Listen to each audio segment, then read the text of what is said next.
Hey, welcome back. I am almost afraid to pre-film this because things keep happening and who knows what the world will even look like by Monday. We'll see. Fingers crossed. But today, in the meantime, I'm going to talk about my reading for November and December of 2020. I'm going to put them together because they were sad.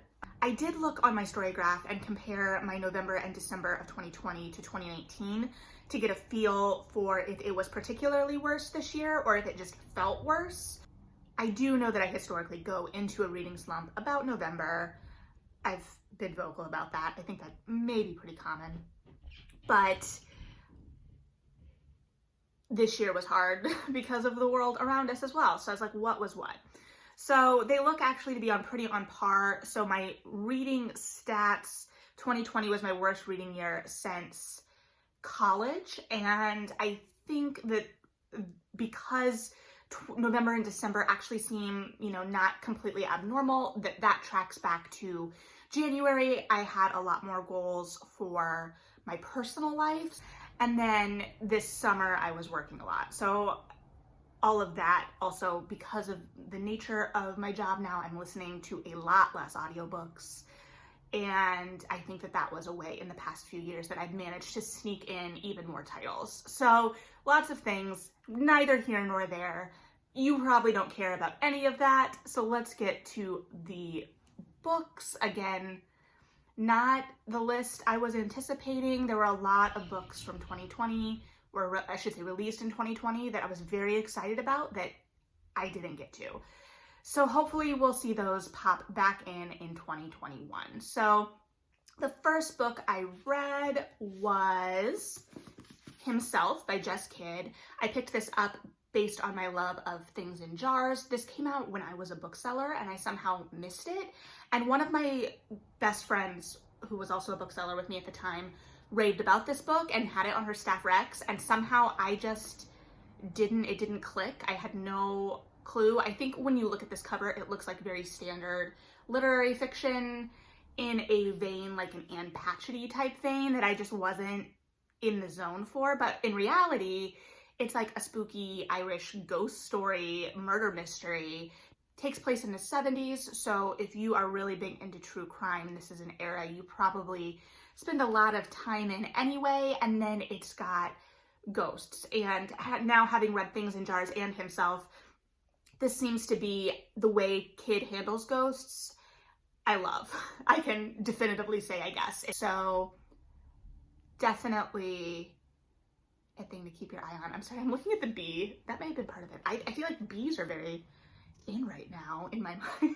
I'm thinking of the bees here, the Erin Morgenstern book, The Starless Sea, bees, Bridgerton, bees. So, just let them have their moment. I don't remember anything about bees being particularly whatever. Next, okay, so a lot of this reading is actually digital, so be prepared for the covers. Next I read The Midnight Bargain by C.L. Polk. This was a fantasy. It was a high fantasy, so it's set in a different world, but it also felt very like Regency-esque in its world creation. So it towed the line of like romance and fantasy, which was very interesting. Of course, we've got a young woman wanting to be a magician and not have to marry as her family has set out for her, because when she marries, she will be collared and her magic will be suppressed. So she makes a deal with a spirit and is trying to gain a book and get access to like a secret community that may help her become a magician in her own right. And that puts her in the cross paths of this other high society family that is in town for the season, if you will, and what happens there. It was fun. I will say that her fantasies, I've noticed, have this thing where sometimes they can kind of put like an extra little film or layer in between the action and me as a reader. I don't know how to explain it. I don't think it's a bad thing necessarily. Ultimately, I still really enjoyed the book and think it's well worth your time as a reader, especially as I think it fits a very specific niche as a reader in fantasy that I'd love to see more of. So it was a good time. I just wanted it to go like a little further maybe. Or maybe it's that the language and whatnot is, it's more reflective than active in some parts. That just may be a personal preference. So, Boyfriend Material by Alix Hall. This has been a hot book this year, which makes sense because it's perfect for fans of red, white, and royal blue. And I am not pretending to have originated that idea by any means, because I think that's been the comp title for it for the year. So we've got Luke, who's kind of a mess. I was gonna say a mess in a dress, but Luke can be a mess in whatever he wants to be in. And he has kind of a bad encounter in the press after a night out, and he needs to rehabilitate his image to save his job at this very obscure nonprofit. And that all stems back to Luke's father is a famous rocker musician who Luke has never had contact with and really resents in many ways. And so this puts him in the path of Oliver, and who's much more straight-laced. It's friend of a friend. They've met before, didn't really have great first meeting, but now they have this mutual agreement to pretend to be dating, both to rehabilitate Luke's image and because Oliver needs a date to a family function later in the time period of the book. I forget if it's summer, if it's spring, I don't remember. As a stuffy adult, I was way too invested, I think, in Luke's job and the characters at that job, which were an utter delight. You had like really firm office characters, and in the kind of way, if you enjoy reading Ask a Manager, those scenes will be a lot of fun. And the heroes were really engaging. Luke is obviously messy. I really enjoyed when the narrative explored Oliver being a little messier, and I wish we had gotten to see even a little bit more of that. So it was a lot of fun. I don't know what to tell you. Read the book. Piranesi by Susanna Clarke, which I've already talked about. I don't really have anything more to say about that one. I read it. The Roommate by Rosie Danan. This is another romance. It's contemporary. It involves a young woman who has left New York on a whim to room with a guy that she's had a crush on forever in LA. And when she gets there, and this is how we start the book, this guy has told her that he's going on a small tour with his band, and he has rented his room out to some rando. So she walks in and there's just some random guy living in this place. Not the guy that she thought she was, gonna cozy up to and maybe have a relationship with after all of these years. And it kind of focuses on the idea that this is abnormal behavior for her to chase a guy across the country, which, good. I'm glad of that. This roommate ends up being an adult film star, and our heroine is a much more buttoned up individual who then becomes, they start a joint business venture. It was a lot of fun. It didn't involve shaming of the adult industry while still critiquing where it has problems and what those problems are. It was interesting because so much of Clara's reticence, I guess, is tied back to her family. And it's this idea of that she comes from a pretty prestigious family, but they're constantly plagued by scandal, so to speak. But she has this fear of letting down her family. So we get to see her interact with her family only in the context of her aunt, I believe, who was basically disowned. I don't think there's anything basically about it. I think she was disowned. So we see what can happen, but that's in this book, that character is lovely, and we get to see Clara develop a really great relationship with her, but we don't get to see her interact with the rest of her family, so it's kind of unclear what's tying her to this. I don't know. This book was a lot of fun, and I really liked it. I'm very excited for the sequel as well. I just wanted a little bit more. Clara could feel like a stereotype sometimes, and I totally get that. I mean, she like laminated chore lists at one point, I think. Not to say I've never met anyone who would do that. It wasn't me, to be clear. But, you know, whatever. The Lost Book of the White. This is the next in the Magnus Alec series from the Shadowhunters universe. Yeah, I don't know that I really have anything to say about this one. I listened to the audiobook, which was narrated by B.D. Wong, so that was an absolute delight. We're at the point with this series where when I see my original characters, you know, Jace, Clare, Alec, Magnus, Isabella, Simon, who are all here. So that's actually one of the great joys of this book, is that the gang's together again. It's weird seeing them as adults, and in some ways I should enjoy that because I'm still getting to grow with them. Maybe, I don't know. It wasn't bad. I really enjoy domestic Malik. Maybe that's where I am, where I'm just like reading about people having a completely normal life, except maybe some adventures where the world might end. I don't know. Okay, Rent a Boyfriend by Gloria Chao. So this one was a perfect holiday time read. It takes place over the holiday season, and it involves a young woman coming back from college in Chicago, back to home in California, and she is trying to avoid this guy back home her parents are really intent on setting her up with, like for actual marriage. Like, they're pretty persistent, and he comes from a really well-off family in the community, both from financial and social standing standpoints, but he is not upstanding in any way, and our heroine doesn't want anything to do with him. So she engages the services of a company that will pretend to be your boyfriend, or offer a pretend boyfriend for functions for young women, and particularly Asian young women.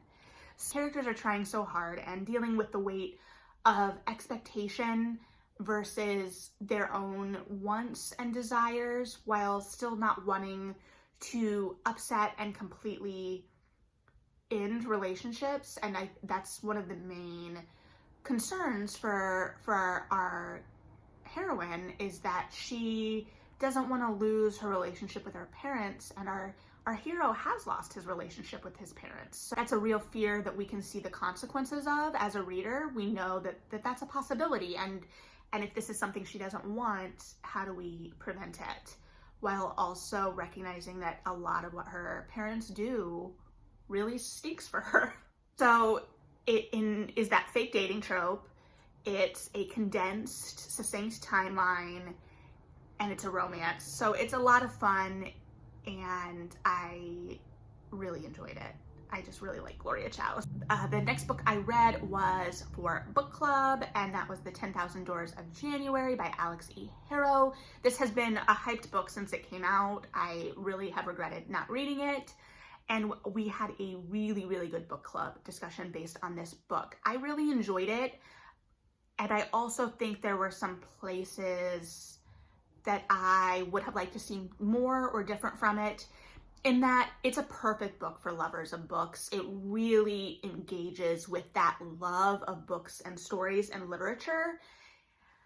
And I think it has a really, really engaging theme and point, in that capitalism basically is the bad guy in the story, where I think it could have been served better in different ways, is that often it feels like it skirted around the really interesting things and the more active moments in the story, explored the storytelling angle so much that oftentimes we were kept at a distance from the story. It also had this secret organization of old white guys, or maybe not old even, that is honestly terrifying enough in and of itself.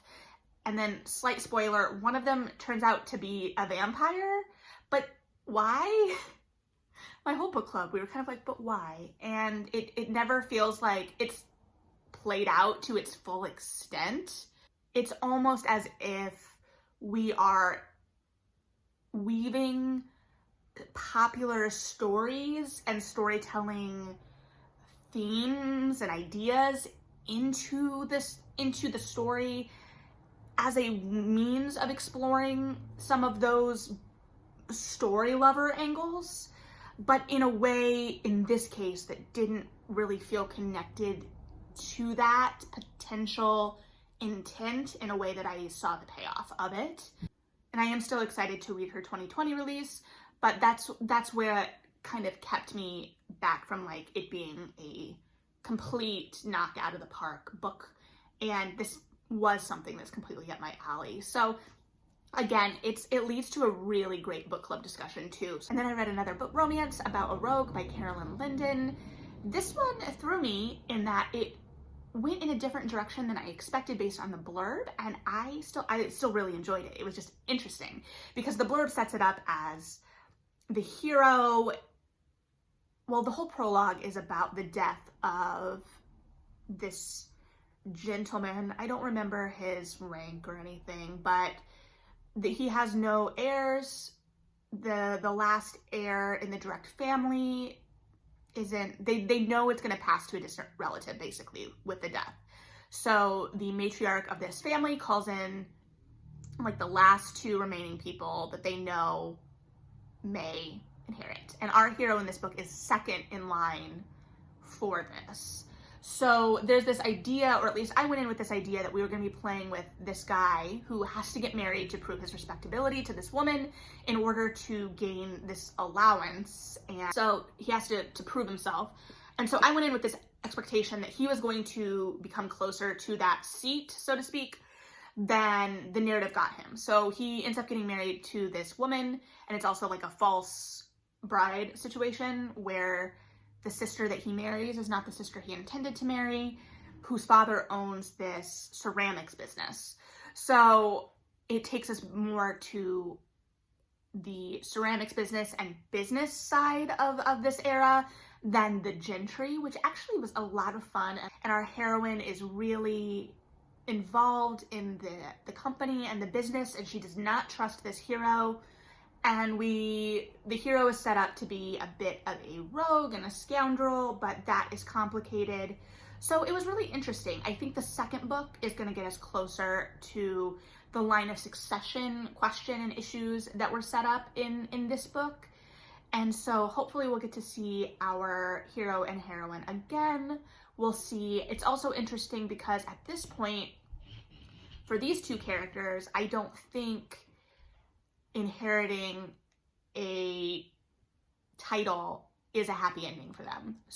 And then I had two rereads and then some segues. So my rereads were The Duke and I, which we talked about, and The Poppy War, but because I needed to reread The Poppy War for The Burning God to come out in November. I'm still reading The Burning God. We'll talk about that. It's just been a long winter, friends. It's also still one of the most realistic, hard-hitting depictions of war that I've read. And granted, I don't read a lot of war fiction. I don't gravitate toward that. War is awful and I don't like it. But this, I think, is honest and captures the anxieties and the utter mundaneness of these situations, especially as war was fought in this book. So my segues for the month are Lumberjanes volumes I read in November. I finally finished Parents' Day. I'm way behind on Lumberjanes, guys, way behind. But reading that we're probably coming to an end doesn't necessarily make me want to go faster. And it's hard because, okay, so I read Parents' Day, and then in December I read Time After Crime. So Parents' Day is exactly what it says on the tin, and Time After Crime is this time in camp gets slowed down. So almost kind of like what I'm doing because of the fear of an end. I think that these two volumes taught us more about our characters and engaged with some of the anxieties of the story. a little bit tighter than some of the more recent volumes before that. We keep kind of discovering new things, and as the volumes were coming out, I'm like along for the ride. Now with an end in sight, I'm like, okay, what were we building toward? What's the end gonna be? I'll be interested to see. Please don't spoil any Lumberjanes for me, or maybe it doesn't matter. I don't know. I will finish Lumberjanes at some point. I love them. So in December, I shamefully read a grand total of 2 books. So we're at the end here. I read The Dragon Republic, sequel to The Poppy War. It went in directions that I wasn't anticipating. I was a little nervous because we obviously, obviously I'm not going to spoil anything. The way we end book 1 made me very concerned for the state of our characters as we entered book 2, and we did have to get through that. So there is a darkness that starts us off, and the way it ends, I was like, what? So that's what's kind of taken me into The Burning God, which I'm still reading. I will admit I'm moving pretty slowly through it. I'm about a third of the way in, and the pacing isn't what I expected, or maybe it's we picked up in a spot that I didn't expect. I don't know. So I'm sure I will talk about that more soon, but her voice throughout this entire series is just really, really dang good. The Dragon Republic complicates relationships with our core group of characters in an anticipated way. We have some potentially surprising returns. We have some new developments. We lose some, we gain some. So it's an interesting, good time. These books are just like constant war. So just know that if war is not your thing, this series may not be your thing. But I do believe this is one of the best new fantasy voices that we've gotten in recent years, even as I'm kind of figuring out where I'm falling on The Burning God. And then the last book I read was Romancing Mr. Bridgerton, because I wanted to, dang it. And that was November and December for me. So how did your 2020 end up in terms of reading? Were you where you were in 2019? Were you higher? Were you lower? I know world events have impacted us all as readers in different ways. So just let me know where you're sitting. Let me know what you're feeling. What was your favorite read of 2020? Or what were some of your favorite reads of 2020? I don't know. Hopefully I'll be a little bit more collected going forward. So that is it for today. Those are the books. Let me know what you're thinking. Have a good one. And here's to more reading in 2021, even though we've been here for a while now. Okay, bye.